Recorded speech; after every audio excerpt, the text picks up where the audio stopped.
बिस्मिल्लाहिर्रहमानिर्रहीम, अस्सलाम वालेकुम। एवन टीवी की न्यूज़ स्टूडियो से मैं हूं अली शाबासी और मैं हूँ आयशा हमीद। नजर डालते हैं हेडलाइंस की जानिब। भारत के नापाक अज़ाइम बेनकाब करने का मिशन। न्यूयॉर्क में बिलावल भुट्टो की क़ियादत में वफद आज से मुलाकातों का आगाज करेगा। वफद अमरीकी हुकाम को बाती जारियत पर ब्रीफिंग देगा। सेक्रेटरी जनरल अक़वाम मुत्तहिदा को खित्ते की सूरत हाल से आगाह किया जाएगा। OIC को भारतीय इश्तियाल अंगेजी पर ब्रीफिंग दी जाएगी। मुल्की हालात बेहतर, हर चीज़ में इस्तेकाम आ रहा है। हर शोबे की तरक्की में मुस्लिम लीग नून का किरदार। मुस्लिम लीग नून के सदर नवाज शरीफ लंदन पहुंच गए। नवाज शरीफ समरियाल ज़मनी इलेक्शन में नून लीग की फतह पर खुश। अवाम काम को वोट देते हैं, सियासत के साथ काम भी करना है।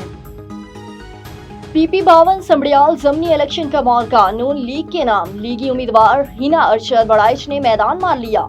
नोटिफिकेशन जारी। हिना अरशद बड़ाइच 7819 वोट लेकर फातेह करार। लीगी कारकुनों का जश्न, आतिशबाजी का शानदार मुजाहिरा। आजाद उम्मीदवार फाखिर निशाद गमन 40,037 वोट ले सके। वजीर आज़म का लीगी उम्मीदवार की कामयाबी पर इजहार तशक्कुर। कराची के इलाके क्लिफ्टन बोर्ड बेसन के करीब फायरिंग से नौजवान कत्ल। मकतूल को कस्टम एहलकारों ने ताकुब करके गोली मारी। अहले खाना का इल्जाम, वाक़े के खिलाफ अहले खाना का नीति GT पुल पर एहतजाज जारी। और ग्रीन शर्ट्स का T20 सीरीज पाकिस्तान ने बांग्लादेश को व्हाइट वॉश कर दिया। बंगाल टाइगर्स को 3 मैचेस की सीरीज में 3-0 से शिकस्त दी। T20 में ग्रीन शर्ट 7 विकेट्स हासिल कर सके। मोहम्मद हारिस मैच और सीरीज के बेहतरीन खिलाड़ी करार।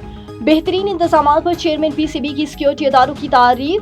भरपूर ताउन पर मरियम नवाज और पंजाब हुकूमत का भी शुक्रिया अदा किया। एवन टीवी के न्यूज़ स्टूडियो से फिलहाल कितना ही। मजीद किसी भी खबर से बाखबर रहने के लिए देखते रहिए A1 TV। A1 TV, सब पे नजर, अंदर की खबर।